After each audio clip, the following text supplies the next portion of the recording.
right. Thanks everyone for joining the call tonight, and hopefully you guys are watching the recording.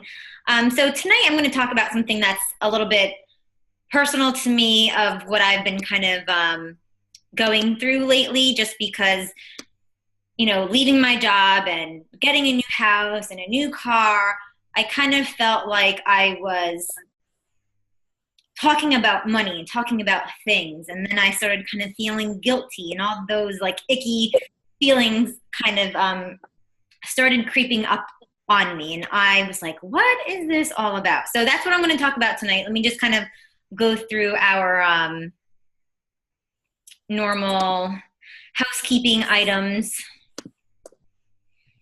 So Super Saturday is coming up really soon, January 9th. So you can make sure, I would say definitely when we get closer to January, so probably like the last week in December is when you'll see the events, the locations going up around near you, and you can just go to your Coach Online office, go to events, go to Super Saturday, and then you can search for the closest place near you, and you want to be at that. The first quarter of the year is the best. If you haven't been in this business for the first quarter yet, it's going to blow your mind. So you want to make sure you are in the game. Of course, Hammer and Chisel just came out. It's on sale for $160. Normally, it's going to be $180. And then they also have Hammer and Chisel with the supplements too. So you can do Hammer and Chisel with Shakeology for $160, or Hammer and Chisel with the supplements for $160.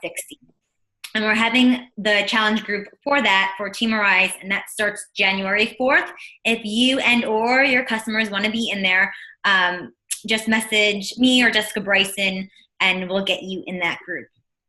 Also, just kind of be aware that the new Cafe Latte, Shakeology, and 22-minute Hard Corpse will be coming out in 2016. I'm not really sure about the time, but just kind of get your wheels turning of who would be really great for 22-minute Hard Corpse and who would really like the Cafe Latte, Shakeology. Just kind of maybe get some names written down for that and what you kind of want to be putting out.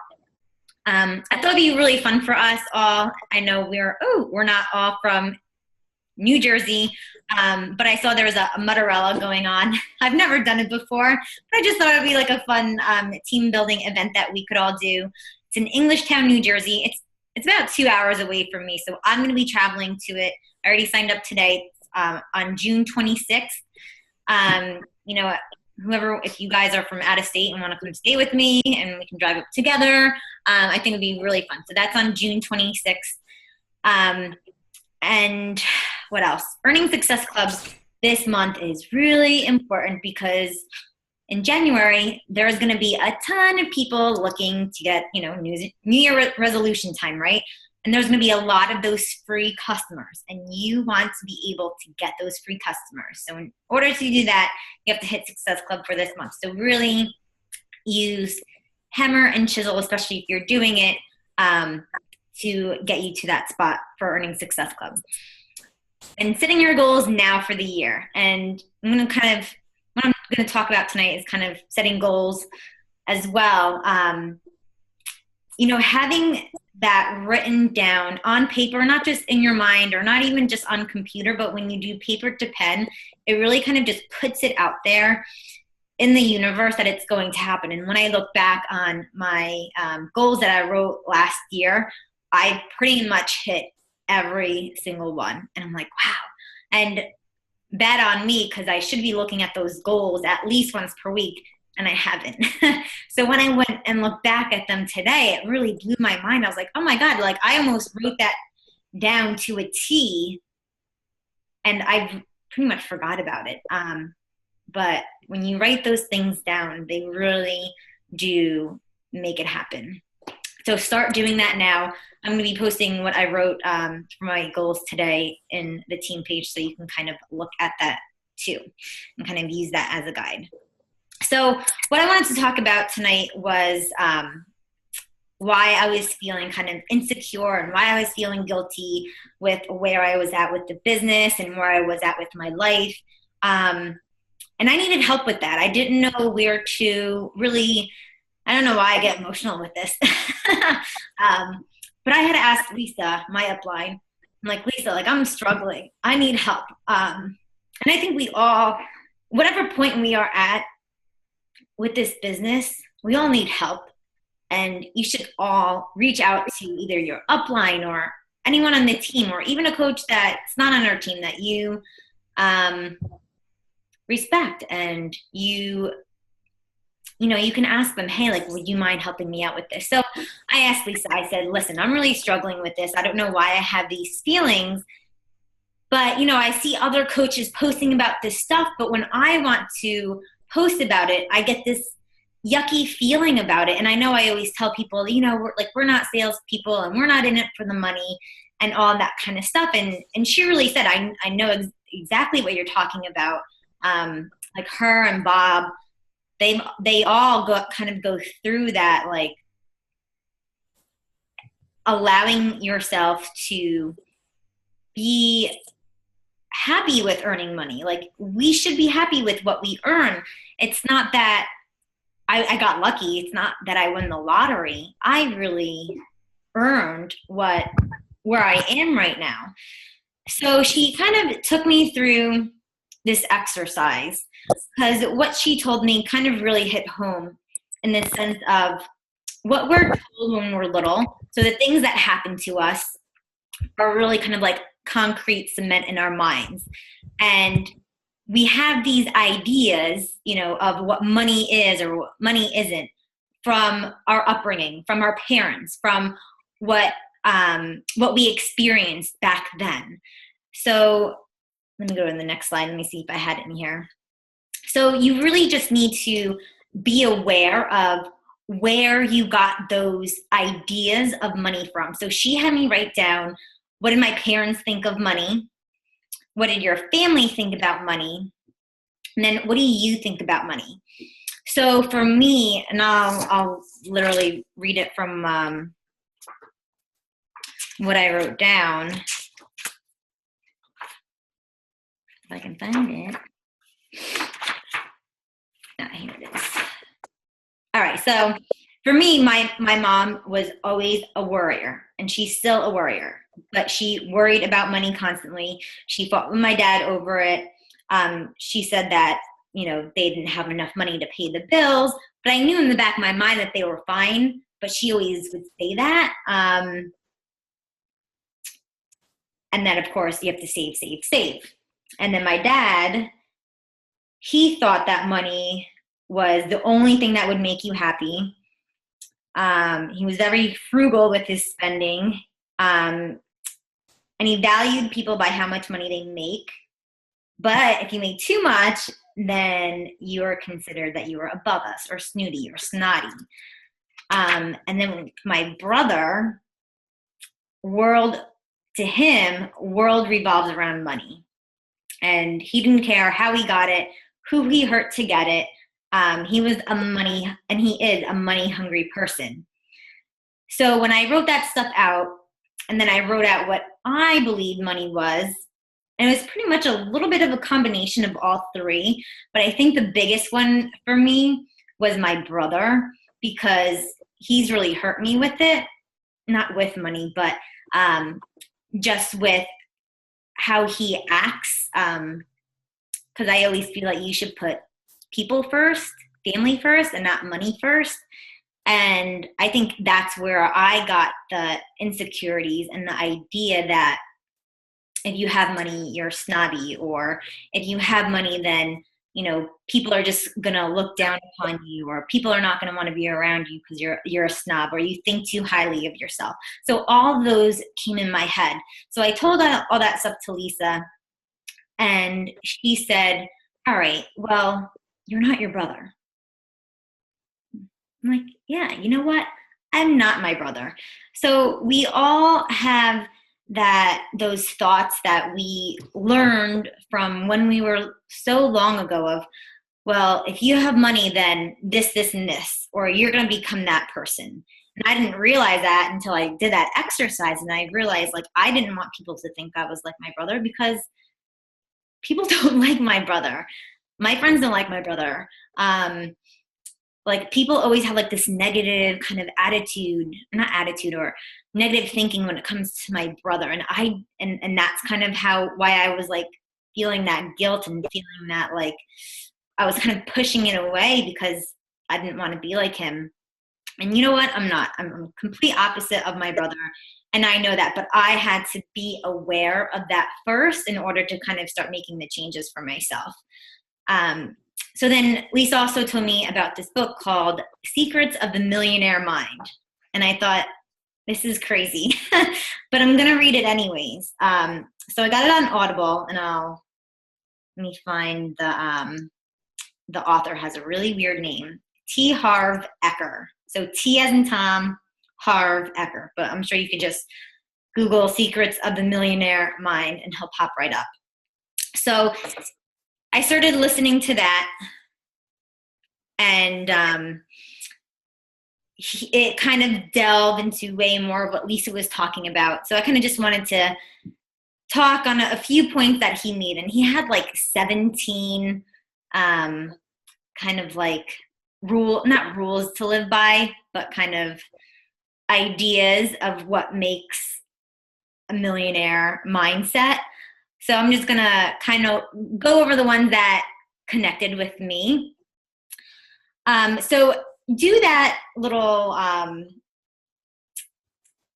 thing I did with like what your parents thought about money, what your siblings, cousins, whatever, and see where you have that connection and know that it was kind of like pre-programmed into you, that belief. And it does not have to be your belief. You're your own person. And for myself, I had to tell myself, I'm not like my brother, and I know that. But I had to become aware of that and make that connection. And then you also have to know, all right, yeah, it's great to make money and have things, quote unquote things, but what does that really mean for you? What does it mean for your family? And why is it important for you? And why it's important for your family? And these are kind of the reasons that I wrote down. But you'll start to see that it's more than just things. It's more than just cars and houses and computer, whatever it is. It's really about security. It's about, for me, being free and having freedom, not having that burden of, if a disaster happens or something bad goes, something goes wrong in the family, that you can be there to help people, to support people, to help your family. So even looking at it in that aspect as well can really kind of shift your mindset on seeing that you're really creating something that is going to not just further you, but further your family and further the people that you're able to help with what you're able to, I keep doing this, what you're able to earn.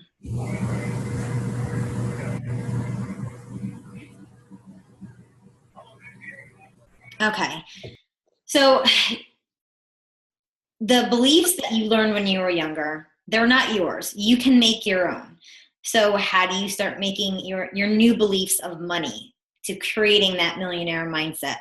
So the first thing he talked about was really everything that we've learned in all of our personal development books is just knowing that you are 100% in control and responsible in creating your own life, and really just making that mindset shift of being more positive, being in, that positive mindset where you are looking to solve problems and not be an instigator of a problem or be a complainer. And I always used to do that before I joined being a coach, is I would complain so much about my job and how I hated it and how this sucked and that sucked. Or what I started doing was stop complaining and actually look to solve the problem. So instead of being, a victim of poor me, I can't believe like this is my life, this is what I got stuck with, be a warrior and say, all right, all these problems happen to other people too. and they overcome it. So I can overcome it too. So you really just need to make, that mindset shift. Are you a person that justifies what happens to you? Oh, this is just my luck. Or you put the blame game. It's the board of ed, or it's the government, or blah, blah, blah, blah, blah. It's just one excuse after the other. When you say to yourself, I'm 100% control of whatever happens to me, and that's when you have everything that you want in your hands of being in control. And that's what I like about this, is I'm in control of whatever I do. If something goes wrong, it's my fault. If something goes right, it was mine. I did it. I did something good.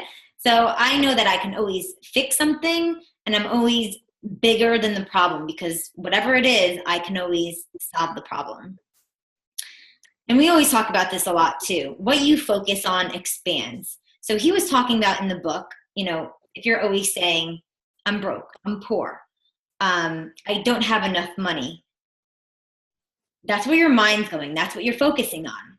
And that's what you're going to get a lot more of. You're going to get a lot more of being broke, a lot more of not having any money, and a lot more of just being in that negative aspect. Or if you say, let me see if I can find the paper, but I wrote this, or I printed out. He has you say these declarations every morning. I don't know if you can see it. But you're really just putting your mind and telling it that you want to be wealthy. But it's more just about that. It's just, one of the first statements in the declaration is, my inner world creates my outer world. So whatever, and this is what, we're talking about now, is whatever you're thinking inside is going to be what you start creating on the outside. So if you think you're poor, you're going to stay poor. If you believe you're going to be wealthy, if you believe you're going to be a millionaire, you're going to be a millionaire, because that's what you're focusing on. That's what your thoughts are going to. And I think on the next slide, I have a really good thing that he said too.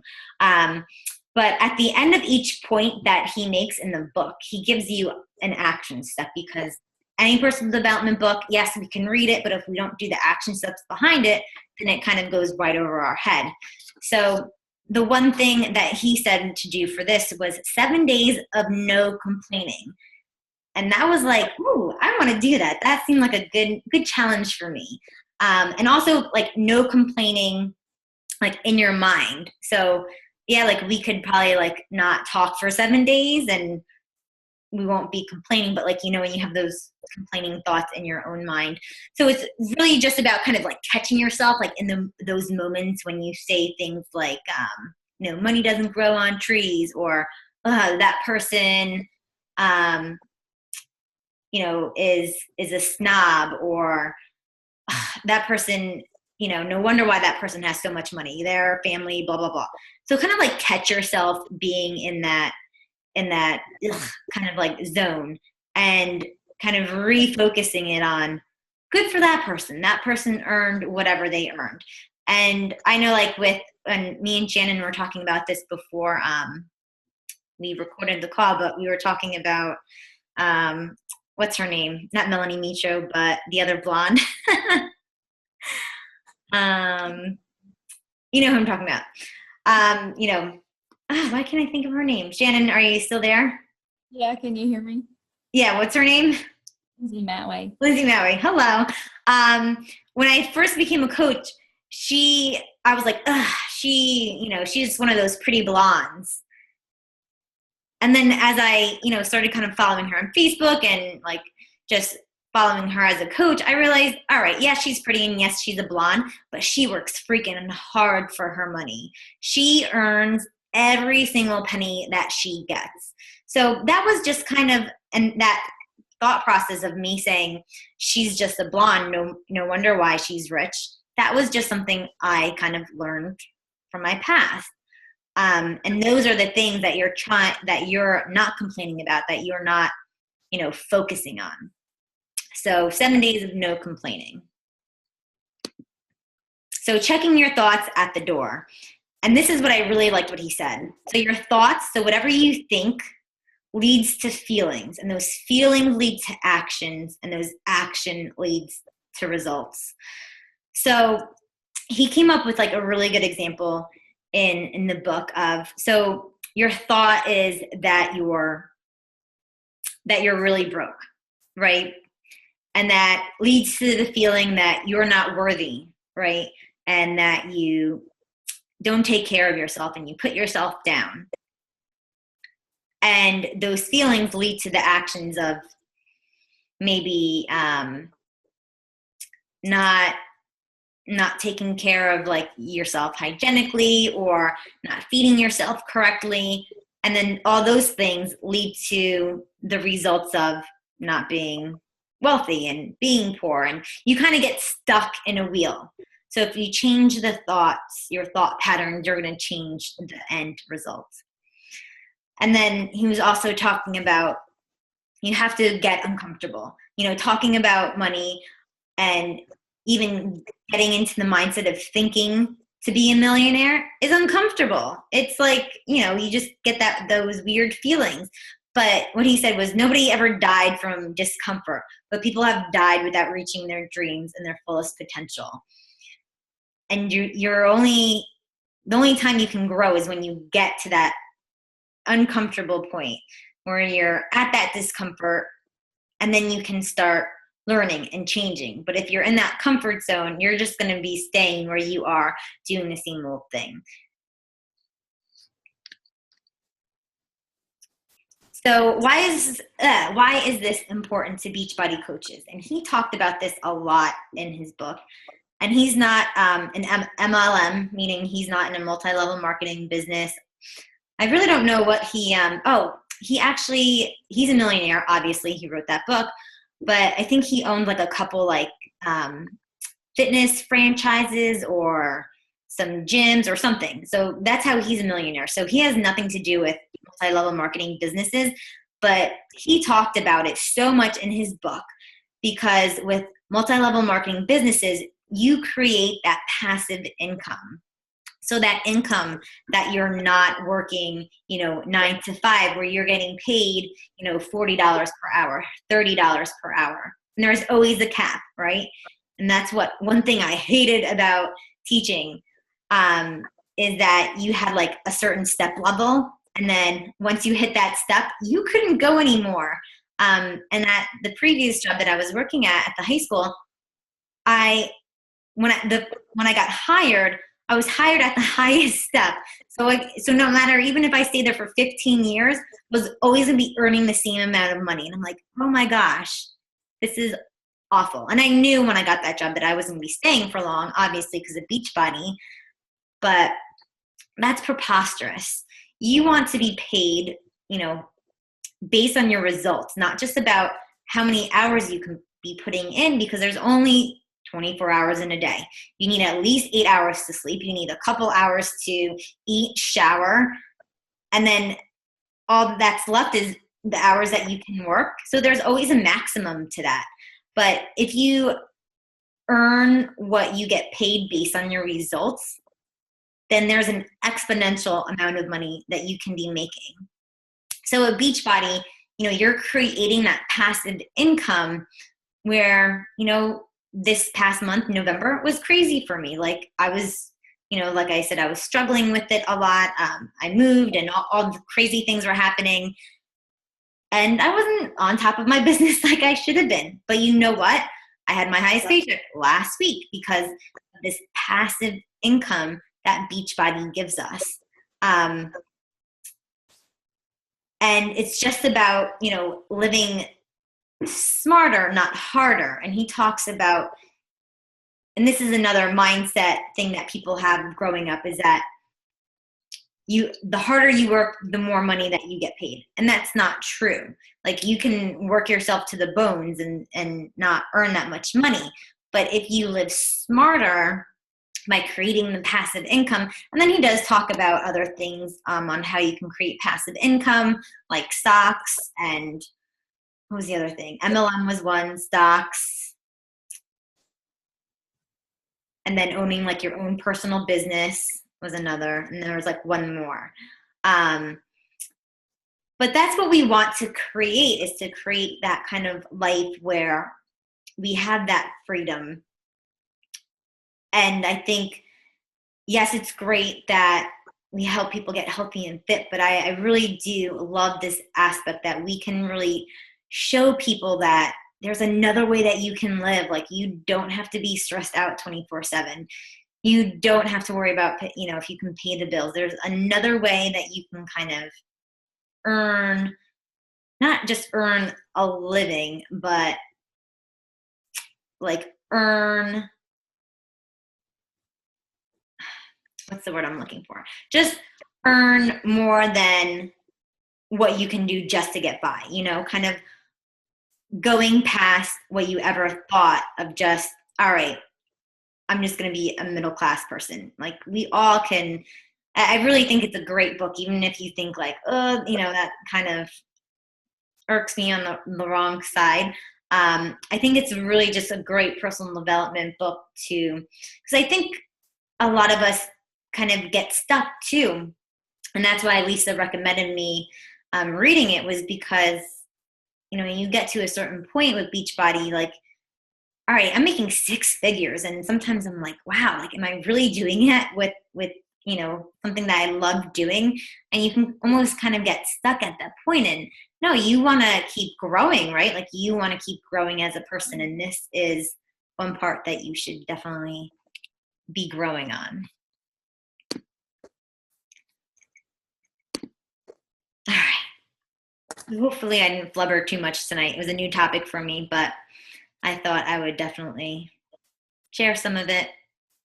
Any comments, questions, thoughts? Hey Rose, I need the book name again. Sure. It is called, can you see it, or does it show it backwards? I see it. Okay.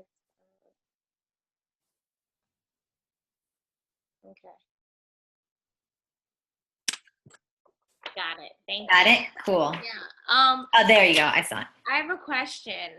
That stuff that she was saying now, because there was so much that you were talking about that it was from a book. Like, when you were saying Lisa was having you put that connection with money, I think she got it from this other book too. Because I'm like, as you're talking, I'm like, I swear I've done this. I've written this down from the Desire Map, which okay. A bunch of people from Team Spirit read it, but I'm sure there's a lot of books that have that same concept.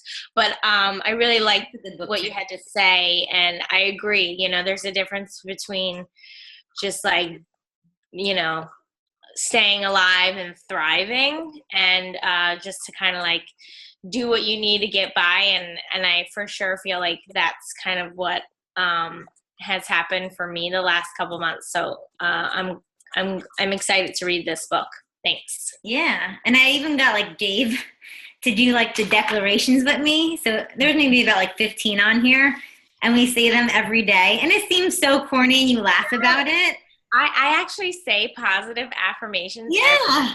That's why it's funny, because like you're talking all this stuff and I'm like, is it weird that I do all this stuff like already and I haven't even read this book? Like, I have like a whole book that I read every morning to myself. And I'm like, if only people saw what I talk to myself in the mirror, they'd be like, she's losing it. So I agree. But it really does work. I mean, you see those things and it just kind of like the paper to pen stuff, it just starts to become natural, whatever. I'm a believer. I can't wait to get the book. Cool. And I'll even put in the team page, I'll put these declarations. Okay, cool. Each point is kind of like the point that he talks about in the chapter too. So you can start. Yeah, I like the challenge of not speaking bad about anybody or negatively for 7 days. That's 7 days. And catching yourself. Yeah, that's a good one. Well, and asking yourself, why are you saying that? Exactly. Well, that's what I was going to say. Like, I honestly, it's so weird that I rushed to get on this call because I didn't think I was going to make it. But I was like walking back from my class today, and it's like this long walk through the soccer fields. And I was just thinking of like things that I have said lately that I would have never said. And I'm like, why am I saying all these things? And it always comes from like there's something wrong inside you. There's something that's going on with the way you feel about yourself that you project onto other people. So it's, like I said, I feel like I was supposed to be on this call tonight, and I'm going to go right on Amazon and buy this book. Cool. Yeah, I did it on Audible. You get I don't know if you've ever done it before. It was my first time doing it. Oh, just to listen to? Wait, I don't think I've done it before either. I got it for free. You get 30 days for free. Oh. And you can get it for free. Because I tried doing it on SoundCloud, but they didn't have the full version of it. So if you want to do it for free. Oh, well that's even better. All right. What's Audible? Is that like an app or? Yeah, it's through Amazon. Oh, okay.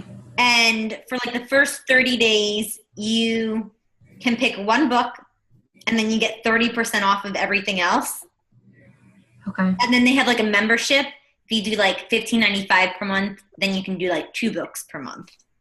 But I think I'll just do it for the one book, get it free, and then cancel.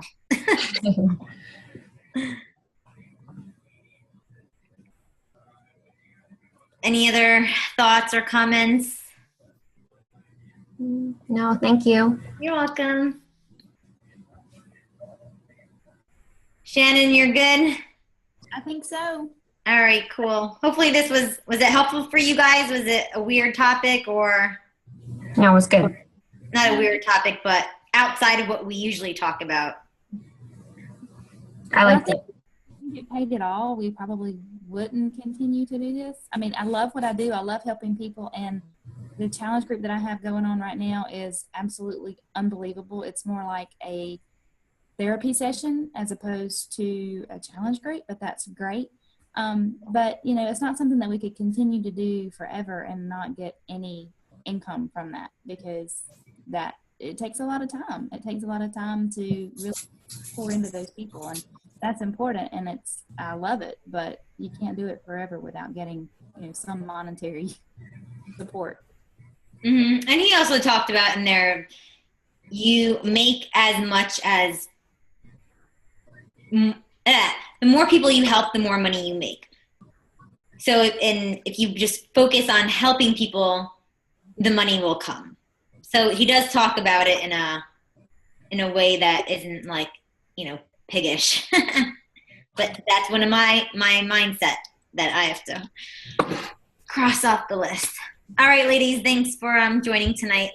Talk to you soon. Bye.